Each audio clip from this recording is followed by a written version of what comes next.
Jane Eyre by Charlotte Brontë. Chapter 35.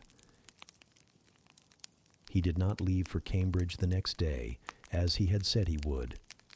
He deferred his departure a whole week, and during that time he made me feel what severe punishment a good yet stern, a conscientious yet implacable man can inflict on one who has offended him. Without one overt act of hostility, one upbraiding word, he contrived to impress me momently with the conviction that I was put beyond the pale of his favor. Not that St. John harbored a spirit of unchristian vindictiveness, not that he would have injured a hair of my head if it had been fully in his power to do so. Both by nature and principle, he was superior to the mean gratification of vengeance. He had forgiven me for saying I scorned him and his love, but he had not forgotten the words, and as long as he and I lived, he never would forget them. I saw by his look, when he turned to me, that they were always written on the air between me and him. Whenever I spoke, they sounded in my voice to his ear, and their echo toned every answer he gave me. He did not abstain from conversing with me. He even called me as usual each morning to join him at his desk, and I fear the corrupt man within him had a pleasure unimparted to and unshared by the pure Christian in evincing with what skill he could, while acting and speaking apparently just as usual, extract from every deed and every phrase the spirit of interest and approval which had formerly communicated a certain austere charm to his language and manner. To me, he was in reality become no longer flesh, but marble. His eye was a cold, bright blue gem, his tongue a speaking instrument. Nothing more. All this was torture to me, refined, lingering torture. It kept up a slow fire of indignation and a trembling trouble of grief, which harassed and crushed me altogether. I felt how, if I were his wife, this good man, pure as the deep, sunless source, could soon kill me without drawing from my veins a single drop of blood, or receiving on his own crystal conscience the faintest stain of crime.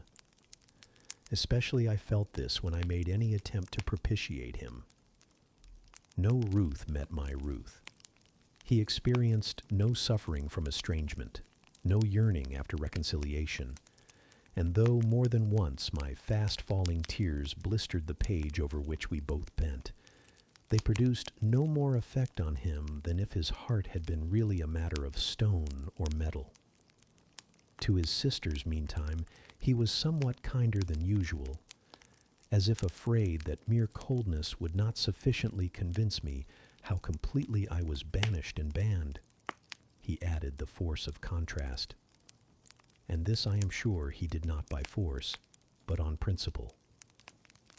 The night before he left home, happening to see him walking in the garden about sunset, and remembering, as I looked at him, that this man, alienated as he now was, had once saved my life, and that we were near relations, I was moved to make a last attempt to regain his friendship.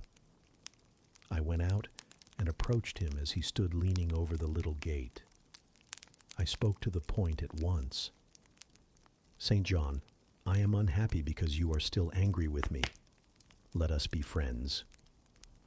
"I hope we are friends," was the unmoved reply, while he still watched the rising of the moon, which he had been contemplating as I approached. "No, St. John, we are not friends as we were. You know that." "Are we not? That is wrong. For my part, I wish you no ill and all good." "I believe you, St. John, for I am sure you are incapable of wishing anyone ill.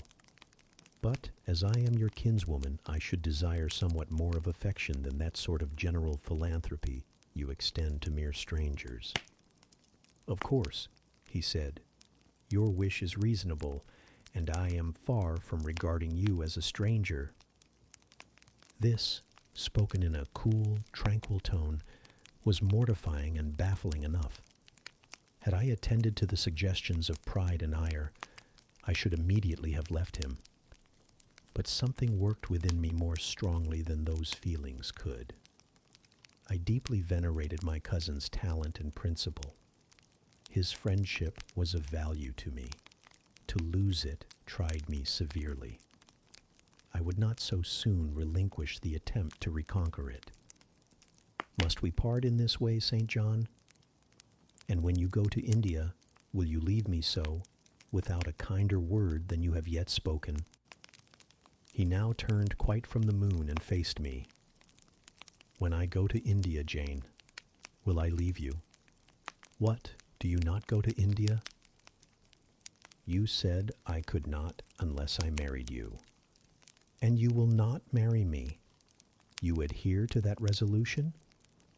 Reader, do you know, as I do, what terror those cold people can put into the ice of their questions? How much of the fall of the avalanche is in their anger, of the breaking up of the frozen sea in their displeasure? Number St. John, I will not marry you. I adhere to my resolution. The avalanche had shaken and slid a little forward, but it did not yet crash down. Once more, why this refusal? He asked. Formerly, I answered, because you did not love me. Now I reply, because you almost hate me. If I were to marry you, you would kill me. You are killing me now. His lips and cheeks turned white, quite white. I should kill you. I am killing you. Your words are such as ought not to be used, violent, unfeminine, and untrue.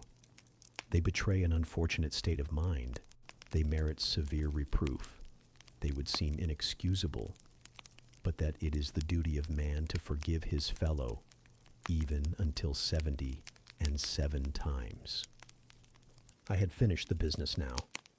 While earnestly wishing to erase from his mind the trace of my former offense, I had stamped on that tenacious surface another and far deeper impression. I had burnt it in. Now you will indeed hate me, I said. It is useless to attempt to conciliate you. I see I have made an eternal enemy of you. A fresh wrong did these words inflict, the worse, because they touched on the truth. That bloodless lip quivered to a temporary spasm. I knew the steely ire I had whetted. I was heart-wrung. You utterly misinterpret my words, I said, at once seizing his hand. I have no intention to grieve or pain you. Indeed, I have not. Most bitterly he smiled. Most decidedly he withdrew his hand from mine. And now you recall your promise, and will not go to India at all, I presume, said he, after a considerable pause. Yes, I will, as your assistant, I answered. A very long silence succeeded. What struggle there was in him between nature and grace in this interval, I cannot tell. Only singular gleams scintillated in his eyes, and strange shadows passed over his face. He spoke at last. I before proved to you the absurdity of a single woman of your age proposing to accompany abroad a single man of mine. I proved it to you in such terms as, I should have thought, would have prevented your ever again alluding to the plan. That you have done so, I regret, for your sake. I interrupted him. Anything like a tangible reproach gave me courage at once. Keep to common sense, St. John. You are verging on nonsense. You pretend to be shocked by what I have said. You are not really shocked, for, with your superior mind, you cannot be either so dull or so conceited as to misunderstand my meaning. I say again, I will be your curate, if you like, but never your wife. Again, he turned lividly pale, but, as before, controlled his passion perfectly. He answered emphatically but calmly. A female curate, who is not my wife, would never suit me. With me, then, it seems you cannot go. But if you are sincere in your offer, I will, while in town, speak to a married missionary whose wife needs a coadjutor. Your own fortune will make you independent of the society's aid, and thus you may still be spared the dishonor of breaking your promise and deserting the band you engaged to join. Now I never had, as the reader knows, either given any formal promise or entered into any engagement, and this language was all much too hard and much too despotic for the occasion. I replied, "There is no dishonor, no breach of promise, no desertion in the case. I am not under the slightest obligation to go to India, especially with strangers. With you I would have ventured much, because I admire, confide in, and as a sister, I love you. But I am convinced that go when and with whom I would, I should not live long in that climate." "Ah, you are afraid of yourself," he said, curling his lip. "I am. God did not give me my life to throw away, and to do as you wish me would, I begin to think, be almost equivalent to committing suicide. Moreover, before I definitively resolve on quitting England, I will know for certain whether I cannot be of greater use by remaining in it than by leaving it." "What do you mean?" It would be fruitless to attempt to explain, but there is a point on which I have long endured painful doubt, and I can go nowhere till by some means that doubt is removed. I know where your heart turns and to what it clings. The interest you cherish is lawless and unconsecrated. Long since you ought to have crushed it.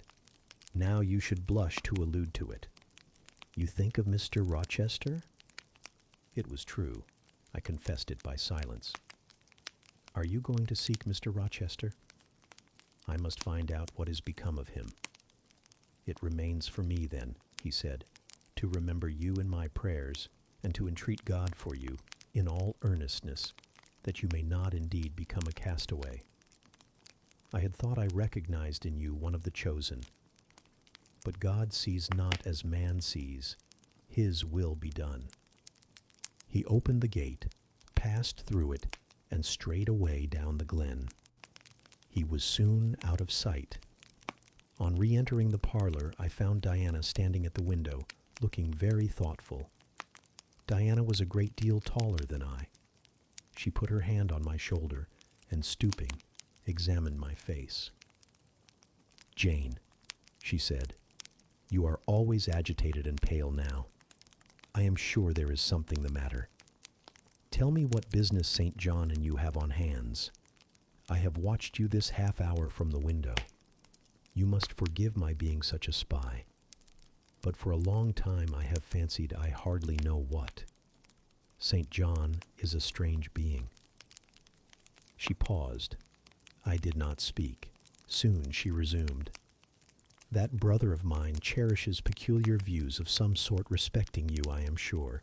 He has long distinguished you by a notice and interest he never showed to anyone else. To what end? I wish he loved you. Does he, Jane?" I put her cool hand to my hot forehead. "No, Di, not one whit." "Then why does he follow you so with his eyes, and get you so frequently alone with him, and keep you so continually at his side? Mary and I had both concluded he wished you to marry him." "He does. He has asked me to be his wife." Diana clapped her hands. "That is just what we hoped and thought. And you will marry him, Jane, won't you? And then he will stay in England." "Far from that, Diana.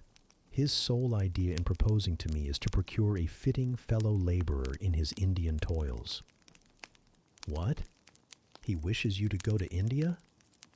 "Yes." "Madness," she exclaimed. "You would not live 3 months there, I am certain. You never shall go. You have not consented, have you, Jane?" "I have refused to marry him." "And have consequently displeased him," she suggested, deeply. "He will never forgive me, I fear, yet I offered to accompany him as his sister." "It was frantic folly to do so, Jane. Think of the task you undertook, one of incessant fatigue. where fatigue kills even the strong, and you are weak. St. John, you know him, would urge you to impossibilities. With him, there would be no permission to rest during the hot hours, and unfortunately, I have noticed whatever he exacts, you force yourself to perform. I am astonished you found courage to refuse his hand. You do not love him then, Jane? Not as a husband. Yet he is a handsome fellow. And I am so plain, you see, Di. We should never suit. Plain? You? Not at all. You are much too pretty, as well as too good to be grilled alive in Calcutta. And again she earnestly conjured me to give up all thoughts of going out with her brother. I must indeed, I said.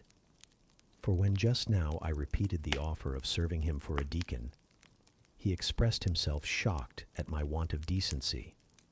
He seemed to think I had committed an impropriety in proposing to accompany him unmarried, as if I had not from the first hoped to find in him a brother and habitually regarded him as such. What makes you say he does not love you, Jane? You should hear himself on the subject.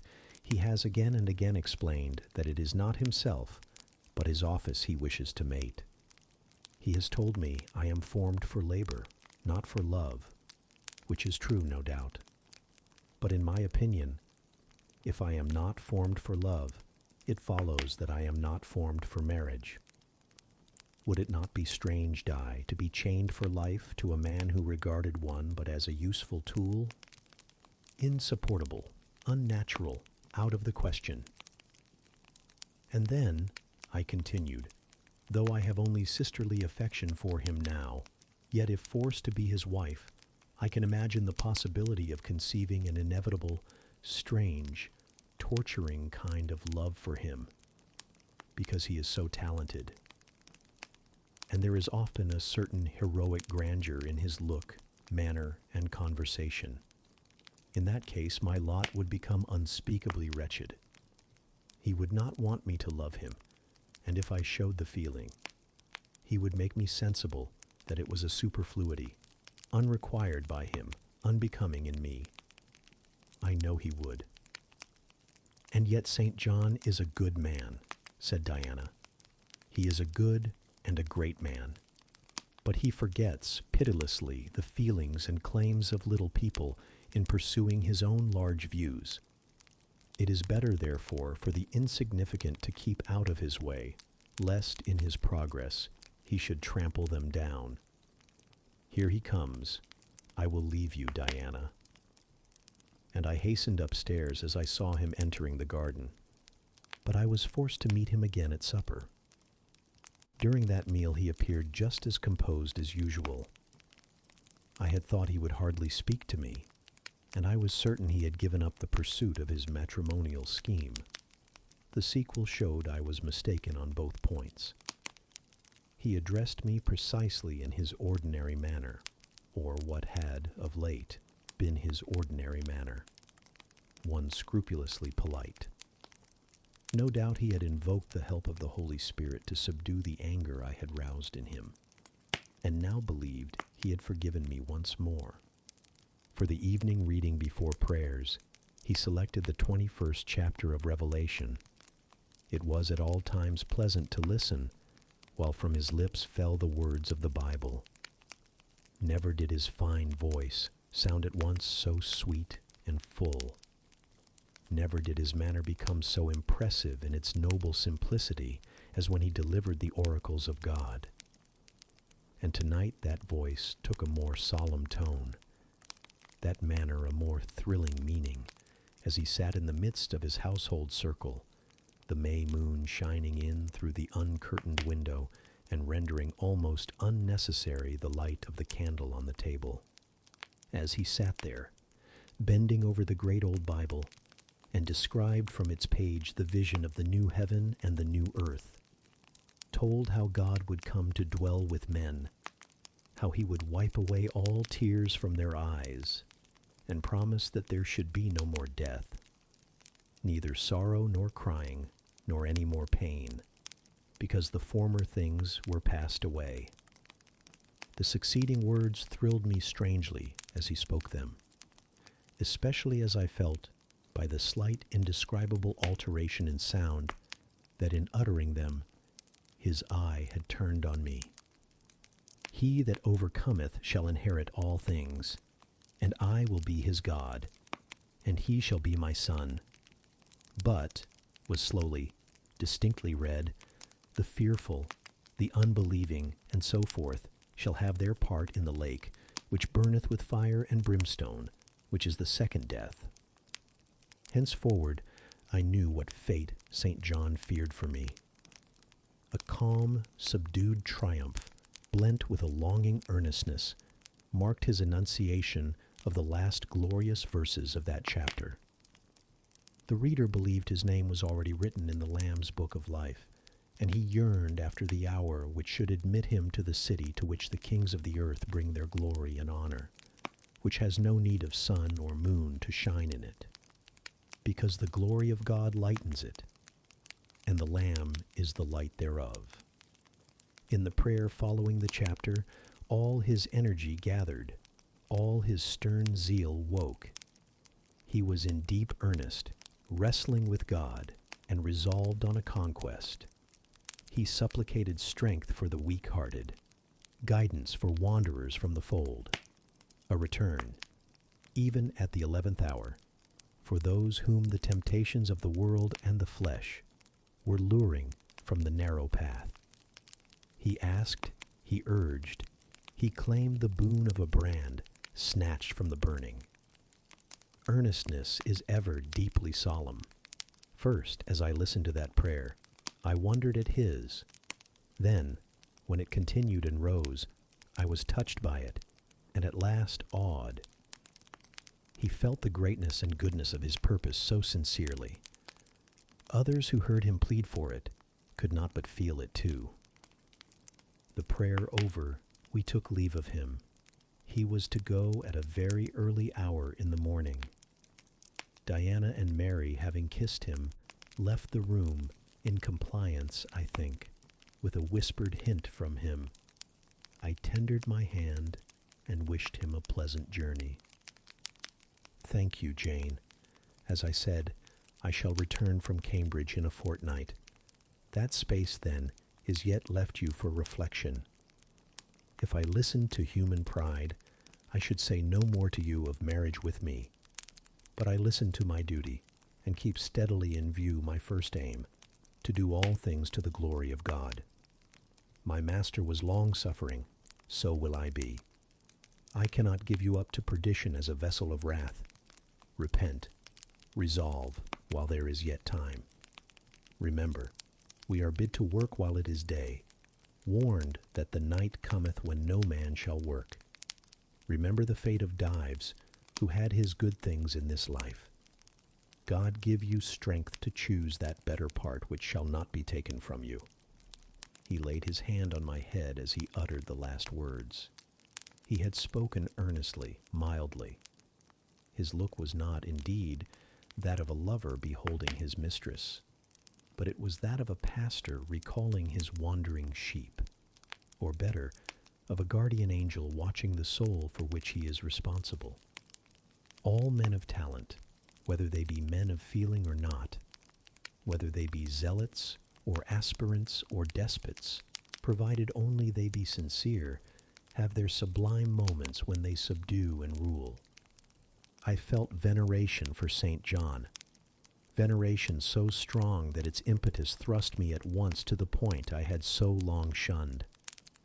I was tempted to cease struggling with him, to rush down the torrent of his will into the gulf of his existence, and there lose my own. I was almost as hard beset by him now as I had been once before, in a different way, by another. I was a fool both times. To have yielded then would have been an error of principle. To have yielded now would have been an error of judgment. So I think at this hour, when I look back to the crisis through the quiet medium of time, I was unconscious of folly at the instant. I stood motionless under my Hierophant's touch. My refusals were forgotten, my fears overcome, my wrestlings paralyzed, The impossible, i.e., my marriage with St. John, was fast becoming the possible. All was changing utterly with a sudden sweep. Religion called, angels beckoned, God commanded, life rolled together like a scroll. Death's gates opening showed eternity beyond. It seemed that for safety and bliss there, all here might be sacrificed in a second. The dim room was full of visions. "Could you decide now?" asked the missionary. The inquiry was put in gentle tones. He drew me to him as gently. Oh, that gentleness! How far more potent is it than force? I could resist St. John's wrath. I grew pliant as a reed under his kindness. Yet I knew all the time, if I yielded now, I should not the less be made to repent some day of my former rebellion. His nature was not changed by 1 hour of solemn prayer. It was only elevated. "I could decide if I were but certain," I answered.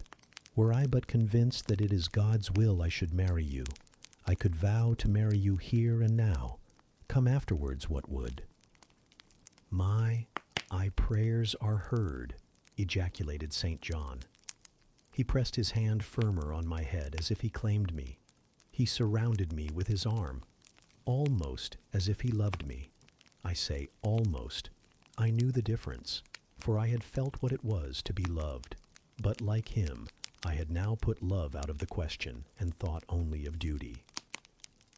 I contended with my inward dimness of vision, before which clouds yet rolled. I sincerely, deeply, fervently longed to do what was right, and only that. Show me the path," I entreated of heaven. I was excited more than I had ever been, and whether what followed was the effect of excitement the reader shall judge. All the house was still, for I believe all except St. John and myself were now retired to rest. The one candle was dying out. The room was full of moonlight. My heart beat fast and thick. I heard its throb. Suddenly it stood still to an inexpressible feeling that thrilled it through and passed at once to my head and extremities.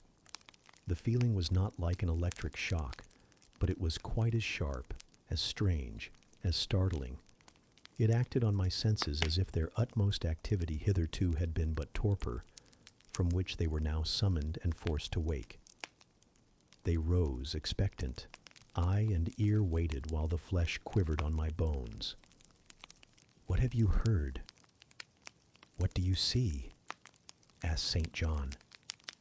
I saw nothing, but I heard a voice somewhere cry, "Jane!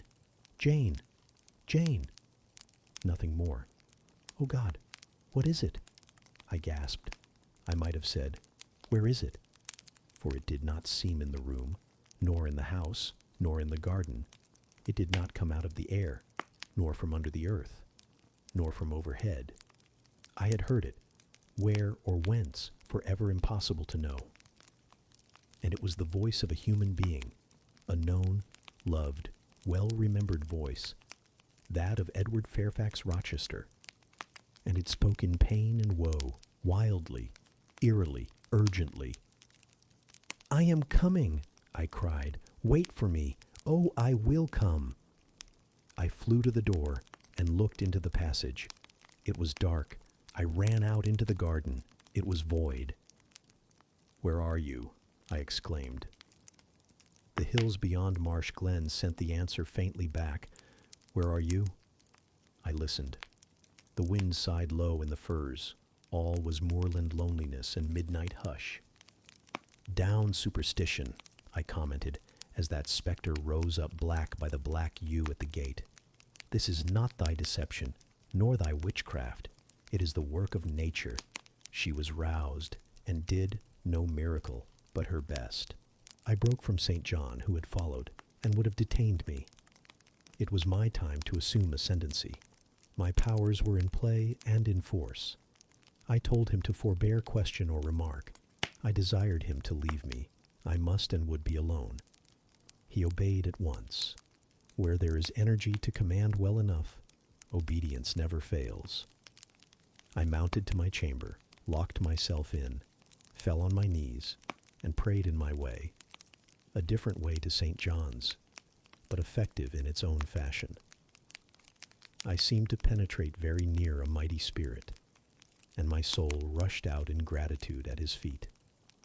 I rose from the thanksgiving, took a resolve, and lay down, unscared, enlightened, eager but for the daylight.